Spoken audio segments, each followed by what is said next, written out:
Hola, my beautiful humans. This is Jasmine Castillo, and I bring stories and cases from the people of color community, bringing awareness of murdered and missing Indigenous women, girls, two-spirits, the LGBTQ community, Asian American, Pacific Islander, Black Indigenous people of color. These are their stories. So, welcome to Hands Off, my podcast.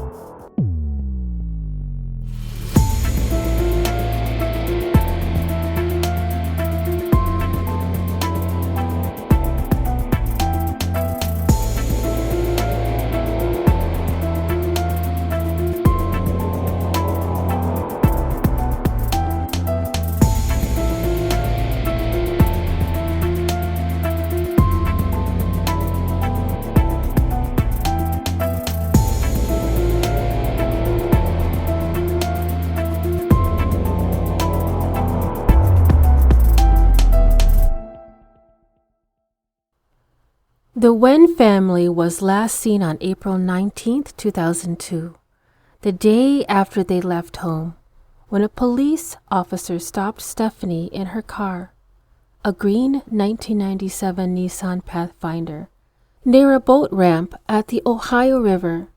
He stopped her for failing to dim her headlights. The officer noticed two children, presumably Kristina and John, asleep in the back seat of the vehicle. This is the story of Stephanie Van, John, and Kristina Nguyen.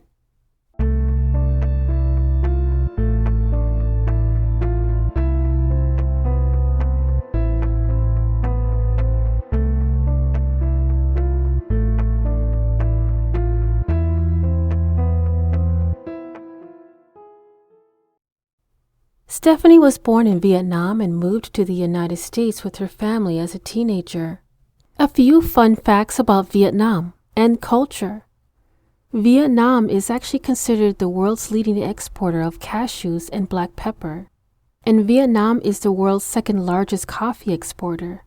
Vietnamese food is considered among the healthiest in the world. Nguyen is the most common last name. Vietnam's unemployment rate is one of the lowest rates in the world, and they have the world's second position of rice production and export across the globe. So Stephanie would have been a teenager in the late 80s, early 90s, and during that time there was a rise and fall of Vietnam. So around the time that Stephanie and her family left Vietnam, over 1 million Vietnamese people secretly escaping the country, either by sea or over land through Cambodia. And for the people who are fleeing by sea, these people were packed on a small wooden boat that wasn't seaworthy, and many perished either by capsizing or from starvation or thirst. There was other major threats like pirates of the Gulf of Thailand, who would rob and rape and murder the refugees that were escaping Vietnam. Some were successful in fleeing by landing into Malaysia, Indonesia, Philippines, and Hong Kong. And others were wound up in the United Nations refugee camps. So Stephanie and her family were in an era where this was happening. Don't know exactly the reason why they left Vietnam, but if they were part of that, that would be completely horrific and life-altering. Stephanie worked as a nail technician and at the Argosy Casino as a dealer. The casino was originally named Argosy Casino and later on changed their name to Hollywood Casino in 2004. She was a married woman of two children, and from what I have read on her background in regards to her marriage, her family said that she was miserable. I wasn't able to get any information about her husband. The closest information that I could get were two gentlemen who had some link or connection to Stephanie, but both were deceased. So on a day of her disappearance, Stephanie Van Nguyen was stopped by a police officer near Rising Sun early in the morning for driving her Nissan Pathfinder with its bright lights on. John and Kristina were asleep in the back seat. Traveling from Delhi, it's like 15 minutes to the border into Indiana. Crossing the border, you drive through Lawrenceburg, then Aurora to get to Rising Sun. The road out to Rising Sun goes right along the river. It starts at Lesko Park, then there's a big boat ramp near the park. And I believe that that's the ramp where she was stopped by the police officer. And local word is that the car was in front of Lesko Park in Aurora, so she drove about halfway to her original Rising Sun destination. Some other thoughts is that she might have changed her mind to Lesko Park because there was a lot more people around at night, whereas the casino, she probably didn't want anyone to see her do what she had planned out to do. So 26-year-old Stephanie Van and her two children, Kristina, age 4, and John, age 3, vanished from Rising Sun, Indiana. Nguyen had said she planned to drive her car into the river, but after numerous searches of the water, her vehicle was never found. Police believed at that time that she had faked her death. If the Nguyen's are still alive, they may still be in Cincinnati, or they may be in Indiana or possibly left the country entirely. And the reason for how her family knew to look for her vehicle in a river is that before she disappeared, she left notes to her parents, along with money and jewelry, saying she had planned to kill herself and her children.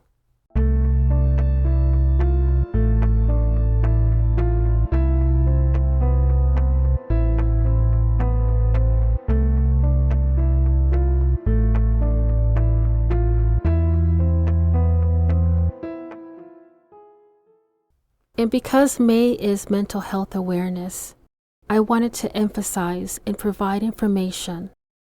One of the questions that I know that I have asked myself is, if Stephanie was going through a hard time through marriage, having a mental health situation, what options did she have in 2002?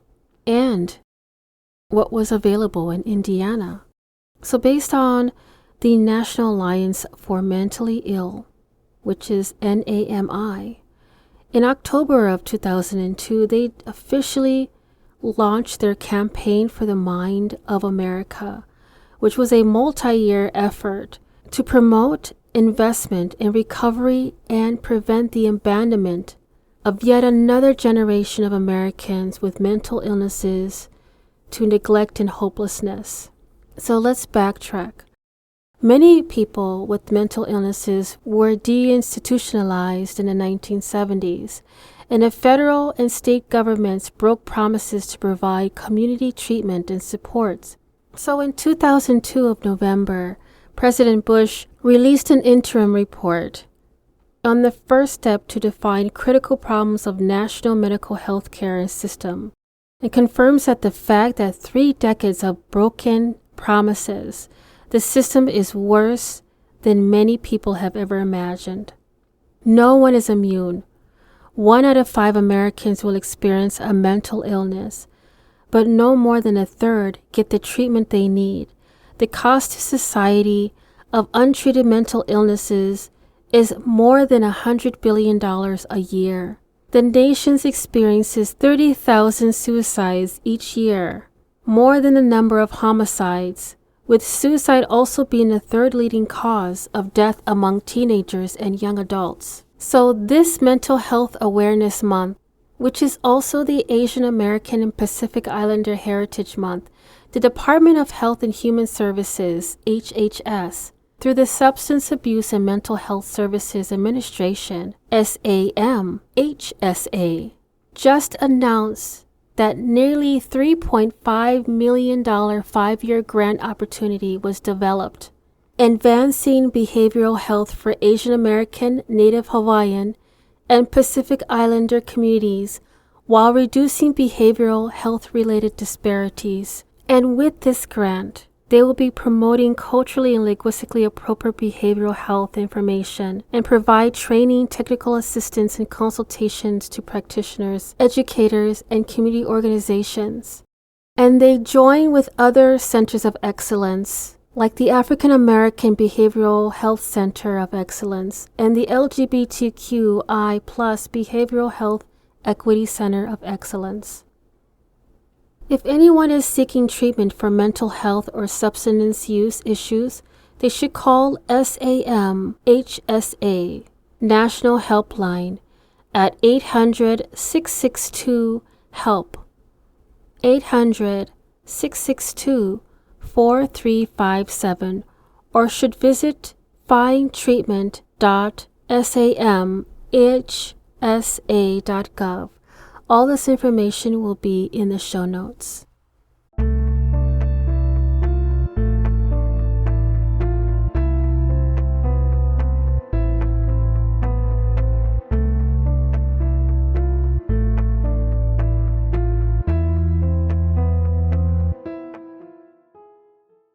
One of the questions that I have asked myself is, why did they take so long to search the river?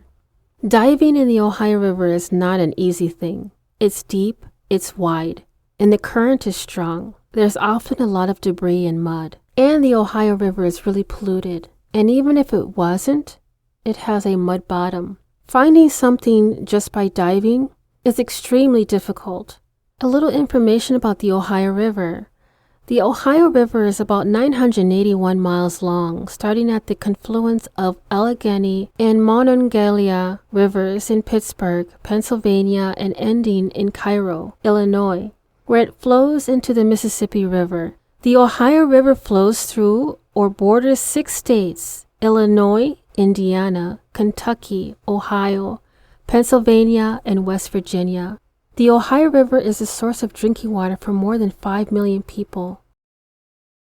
On Thursday, October 14th, 2021, almost 20 years to the date, a vehicle was recovered from the Ohio River, according to the Delhi Township Police Department. Prior to the Delhi police discovering this vehicle in the Ohio River, about 6 months prior, Delhi police had been working with the Hamilton County Police Association dive team and the Indiana Department of Natural Resources using sonar technology to scan the river, according to a news release. And searchers detected 3 unique objects in the water a week before discovering the vehicle. Anthropologists with the University of Indianapolis, along with Indiana State Police investigators, examined the 1997 Nissan Pathfinder that was pulled out of the Ohio River from that Thursday, October 14th, near Lesko Park, Aurora, Indiana. And on Friday, the Dearborn County Coroner's Office was contacted by the Ohio Bureau of Criminal Investigations Laboratory. A fibula bone was recovered on October 18th, 2021. And the fibular bone, which is a leg bone, contained mitochondrial DNA, and it provided a positive identification, according to the Dearborn County Coroner's Office, to be Stephanie Van Nguyen.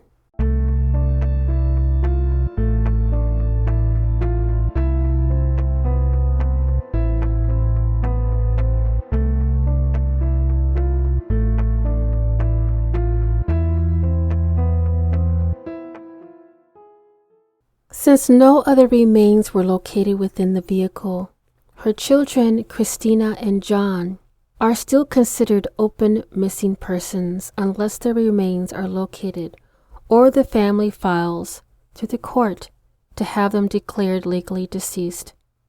I've personally reached out to Indiana State Police, or ISP, and the Delhi Township Police website. No other information has been provided at the time on plans for another dive to search for more remains.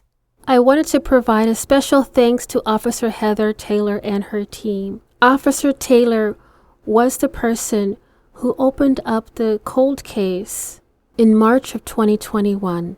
And over the next 7 months, Officer Taylor worked with multiple local states and federal agencies up to October 2021. With Department of Natural Resources and the Police Association dive team, they were able to locate and identify Stephanie Van Nguyen's vehicle. in Aurora, Indiana, in 53 feet of water, just 300 feet offshore. Officer Taylor shared her case study and some of the pivoting moments that helped in the recovery of the car and the identification of Stephanie. Her and her team provided the cold case and finding some closure for Stephanie Van Nguyen's family, and we will continue to search for John and Kristina Nguyen. So after 20 years, law enforcement and the Nguyen family are one step closer to the answers they have been desperately looking for. The Vice President of Missing Children's Division at the National Center for Missing and Exploited Children, quote, applaud law enforcement authorities for their tireless efforts and will continue to work with law enforcement authorities to help them continue their work to find Kristina and John, end quote.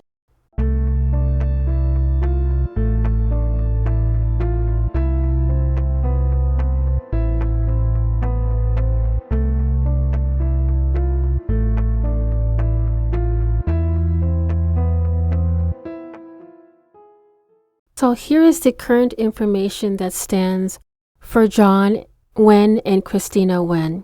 John's nickname is Ty. John was 3 years old, at 3 feet tall and weighed 40 pounds, with black hair and brown eyes. The National Center for Missing and Exploited Children have a progression photo of John. John will be currently 23 this year. Kristina Nguyen was 4 years old at the time of disappearance. Kristina's nickname is Hang, and she also had her ears pierced. At the time of her disappearance, she was 3 feet 8 inches tall and weighed about 60 pounds. Black hair and brown eyes. Both John and Kristina are Vietnamese, Asian descent. Kristina would be 24 this year. She also has an age progression photo on the National Center for Missing and Exploited Children. I do have this in the show notes. If you know any information of their whereabouts, please call 1-800-THE-LOST, 1-800-843-5678.